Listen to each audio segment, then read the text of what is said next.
மனமது செம்மையானால் வாயுமை உயர்த்த வேண்டாம்.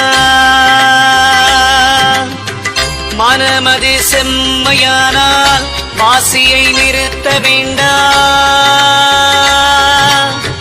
மனமது செம்மையானால் மந்திரம் செம்மையாமே.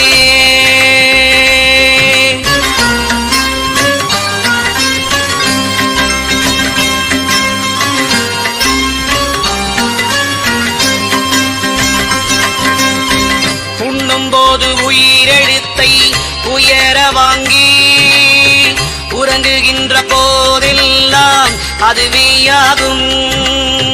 பெண்ணின் பால் இந்திரியம் விடும்போதெல்லாம் பேணிவலம் மேல் நோக்கி அவத்தில் நில்லு. தின்னுங்கா இலை மருந்தும் அதுவே